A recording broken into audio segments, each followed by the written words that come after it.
Welcome to my channel Sriramula vlogs. ఈరోజు నేను sweet potato పాయసం prepare చేసుకుంటున్నా. ఇది చిన్నపిల్లలకు చాలా బాగా నచ్చుతుంది. ఈ రెసిపీని సమ్మర్లో ఒకసారి పిల్లలకు ట్రై చేసి ఇవ్వండి. ఇది ఎంతో healthy tasty recipe sweet potato payasam. ఈ రెసిపీని మీరందరూ తప్పకుండా ట్రై చేయండి. స్వీట్ పొటాటో పాయసం ప్రిపేర్ చేసుకోవడానికి ఈ స్వీట్ పొటాటో పైన ఉన్న ఈ పొట్టును మొత్తం ఈ విధంగా సపరేట్ చేసి దీన్ని ఈ విధంగా తురుముకోవాలి.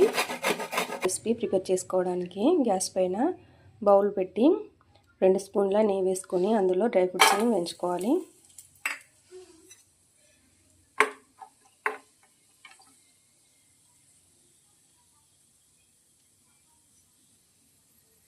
ఇలా వేంపిన డ్రై ఫ్రూట్స్ని ఒక బౌల్లోకి తీసుకుంటున్నాం.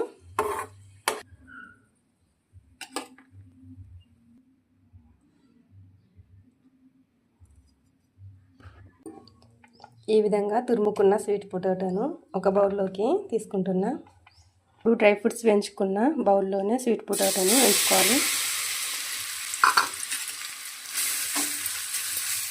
ఇలా స్వీట్ పొటాటోను మధ్య మధ్యలో కలుపుతూ ఉడికించుకోవాలి. గ్యాస్ను లో ఫ్లేమ్లో ఉంచుకొని ఉడికించుకోవాలి, లేదంటే అడుగు పడుతుంది.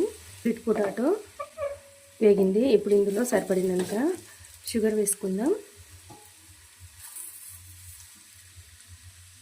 షుగర్ స్వీట్ పొటాటోలో కరిగేంత వరకు ఉంచుకోవాలి. చల్లారబెట్టుకున్న చిక్కటి పాలను ఈ స్వీట్ పొటాటోలో వేసుకుందాం.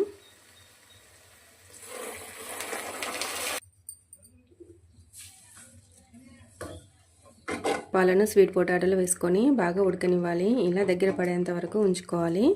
ఇప్పుడు ఇది కుక్ అయింది. ఇప్పుడు ఇందులో మనం ఇలాచీలను ఫ్లేవర్ కోసం దంచుకొని వేసుకోవాలి. అంతే అండి, గ్యాస్ ఆఫ్ చేసుకుంటున్నా.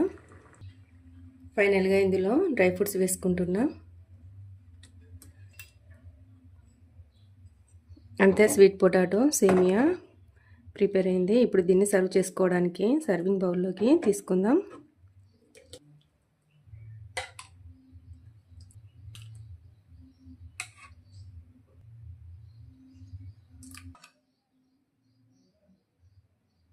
చూడండి, స్వీట్ పొటాటో పాయసం చాలా పర్ఫెక్ట్గా కుదిరింది. టేస్ట్ కూడా చాలా బాగుంది.